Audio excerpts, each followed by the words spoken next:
This is FilmBookCast. FilmBookCast. FilmBookCast, the official podcast of FilmBook. Get ready for the latest in film news, TV show news, and theatrical reviews. FilmBook's podcast starts now.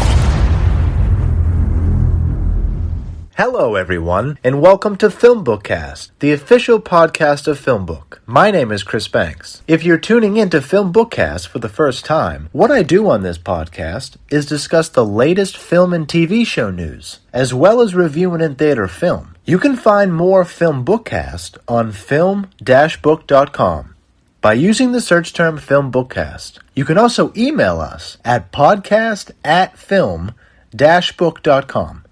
with FilmBookCast in the subject line. Let's jump right into it this week.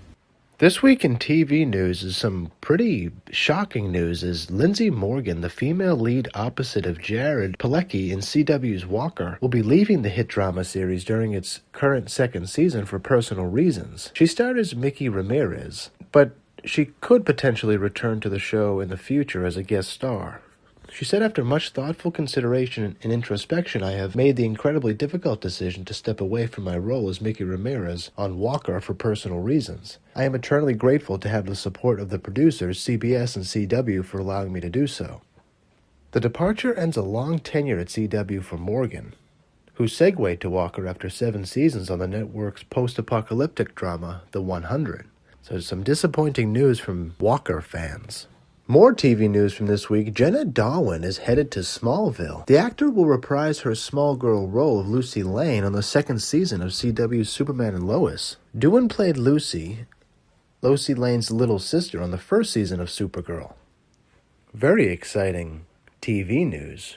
Wrapping up the week in TV news, some news from Netflix from this week. Desmond Chaim and Tahima Sunny have signed on for recurring roles in Partner Track, the Netflix drama series from creator Georgia Lee based on Helen Wan's 2013 novel. They join a well-rounded cast that also features Matthew Raunch, Alexander Turshin, Bradley Gibson, Dominic Sherwood. Partner Track is about an idealistic young lawyer, Ingrid, struggles with her moral compass and her passions as she fights to climb the partner track in an elite New York City law firm. No word yet on when the series will premiere.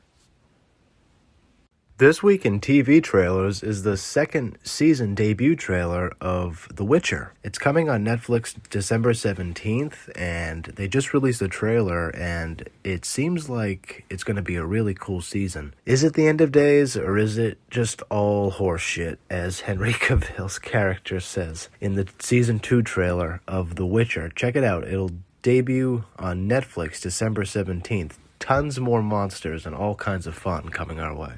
Another TV trailer from this week is the official Season 3 trailer of M. Night Shyamalan's series for Apple TV, Servant. This season follows a Philadelphia couple in mourning after an unspeakable tragedy creates a rift in their marriage and opens the door for a mysterious force to enter their home. The trailer looks really creepy and disturbing. I mean, I really like what this looks like. I've seen parts of Servant, but not. I'm going to go back and watch the first 2 seasons because the third season debuts January 21st, and I want to be caught up because it looks like it's going to be really good. Check out the trailer for Season 3 of Servant. It'll be on Apple TV January 21st.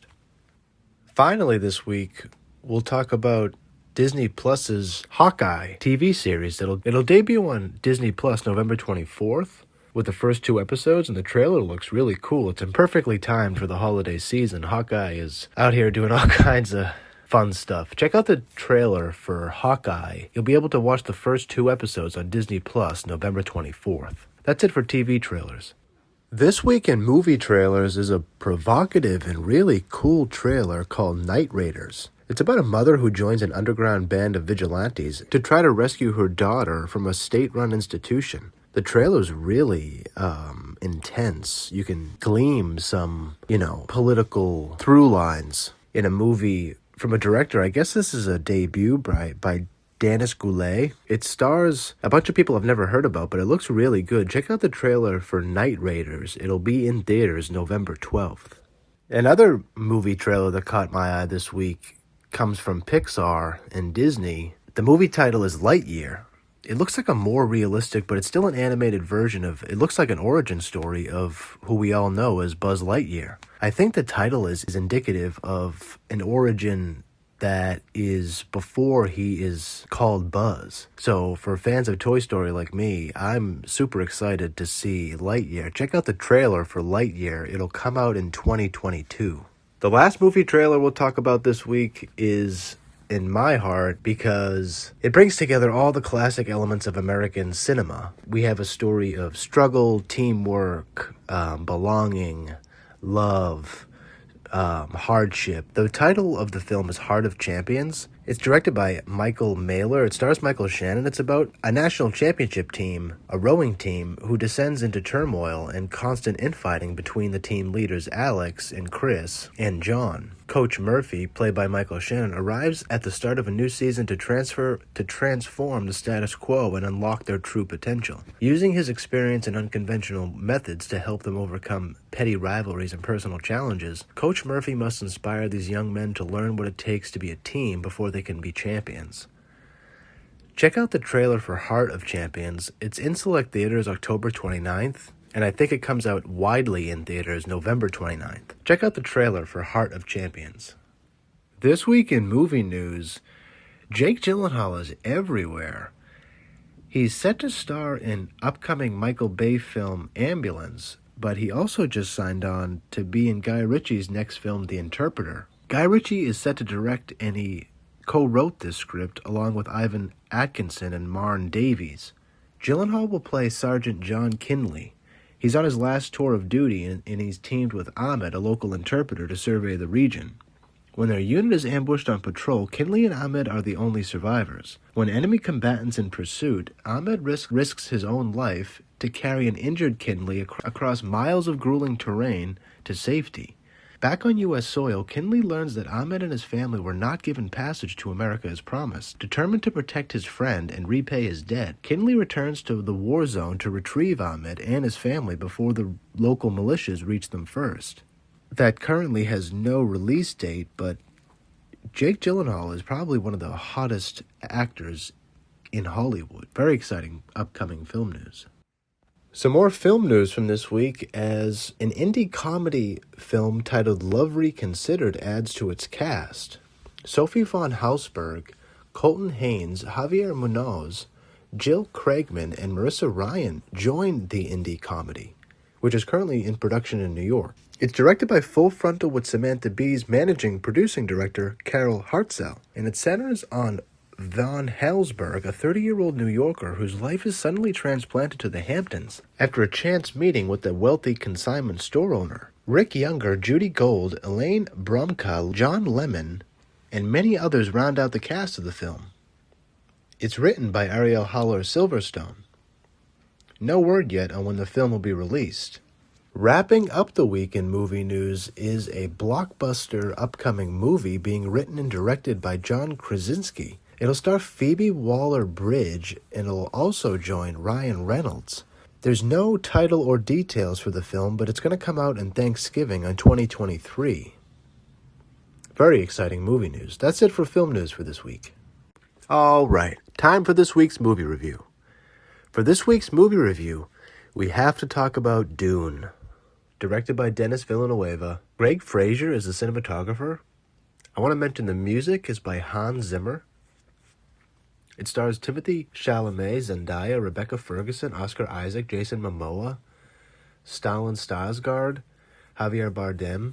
Paul Atreides, a brilliant and gifted young man born into a great destiny beyond his understanding, must travel to the most dangerous planet in the universe to ensure the future of his family and his people. As malevolent forces explode into conflict over the planet's exclusive supply of the most precious resource in existence, only those who can conquer their own fear will survive. I think this is probably one of the most hotly anticipated movies I've ever seen. Readaptation of a film that was done a long time ago from a director who is so amazing, right? And I didn't read the book, but I was blown away by the Dune experience in the movie theater. The movie theater was 100% full. Every seat was full. I haven't been in a film like this since The Avengers. There was something about this film that I mentioned the previous week that I had to mention to try to not watch this movie in your house, because watching it in IMAX with a theater full of people, it was one of the most amazing experiences I've had in a movie theater in a long time. But jumping into the story, I really appreciate the way that they adapted the first part of this story. You know, they didn't, unlike the original Dune, they didn't cram too much into this film. It's really well done, I think, the way that Denis and the writer chose to cut up the stories. I think it's really, for someone who didn't read the book, I'm going to go rewatch it after I do this podcast, because there's so much more I want to learn about the world and about the family, because I'm really enamored by the Atreides family, the Atreides power structure. You know, Oscar Isaac is such a powerful actor in his look and everything he does. And Timothy, I was kind of harsh on as an actor until this movie. Wow, Timothy Chalamet is the real deal. He plays Paul, Oscar's son, and I love the way that they tell this story, because he is growing and he's learning about himself and he's questioning his own existence, his own place in the universe, as we all do growing up. But unlike us all, he has a tremendous responsibility on his lap. He must take on this destiny that is beyond his understanding. I love the way that they incorporated the dreams into this story. I've talked to people who've read the book, and I guess this is completely different than what is in the book. But I think it's a great adaptation of how to get a story on paper to work on screen. I think that the dream sequence really was the linchpin to make this film work, because it gave you a good sense of his own questioning and his own place and in his own mind. Because there's a great sequence where Oscar Isaac's character, Leto, is telling his son that he himself was reserved about assuming power, assuming the throne, assuming leadership. And it's just done in a very beautiful way, because throughout the film, you get these dreams and these sequences juxtaposed in his journey, in his actual life, that is actually what is pulling him toward that understanding that his dad eventually would come to. And I just think it was done in an extremely beautiful way.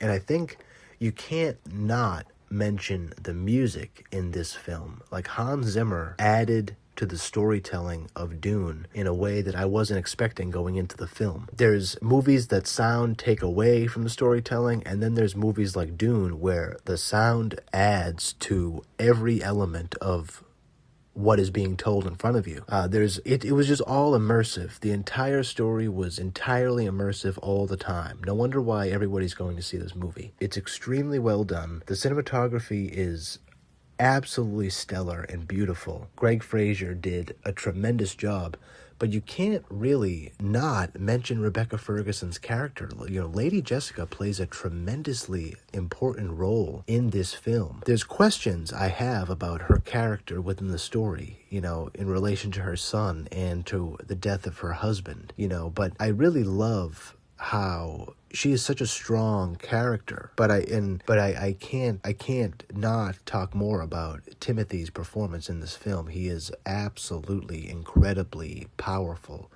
amazing. Josh Brolin plays an incredible character. Love his character, love his tenacity and his dedication and his loyalty.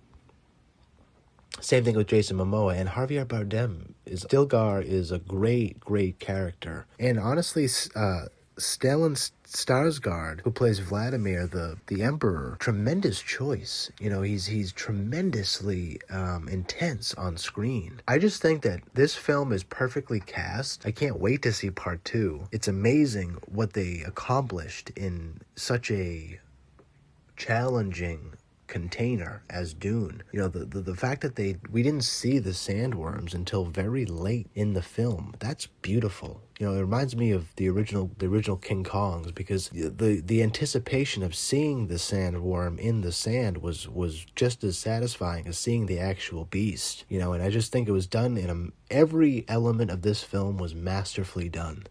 And I just really appreciate it as an admirer of cinema and as an actor myself, and I think you have to wholesale applaud everybody associated with this film. Timothy proved himself as the movie star he is. No wonder why they greenlit the second part so soon, because Dune is a tremendous movie. It's over 2.5 hours, but I never ever felt like it was dragging. When the movie ended, it was a tremendous release. Everybody in the theater was pleased that they came out and watched a 3-hour movie at 7 o'clock on a Friday night. And this is a week after it came out, and this theater was packed. So biggest lesson I think from this film is that if you do things with care and you do things well, take the fans into consideration, then it will be a rewarding experience for the studios. And I can't wait for part 2. So I hope you like it as much as I did. Go check out Dune. It's still in theaters. It's still on IMAX. People are still barreling into the theater to see this, and it's just a very beautiful thing to see. Dune is also on HBO Max, but go see it in the theater. It's tremendous. I hope you enjoy it as much as I did. Thanks so much for checking us out this week. Thank you so much for listening to this episode of FilmBookCast. You can find more of my work on film-book.com. Just search for Chris Banks or FilmBookCast. You can also find me on Twitter. I'm at CBanksy. That's S-E-E Banksy. I'm also on Instagram at @TheChrisBanks. If you listen to this podcast on iTunes or another podcast service, please rate and review this episode. If you're listening on our YouTube channel, FilmBook Podcast, please like our video, subscribe to our channel, and leave us a comment in the comment section. It really helps other people discover our podcast. Please also become one of our patrons on Patreon at patreon.com/filmbook. Your support helps us create more engaging content. You'll find our Patreon link below in the description. If you want to tweet about this podcast, just use the hashtag FilmBookCast. Tune in next week for the next episode of the FilmBookCast. Thanks for listening, everyone. We'll see you then.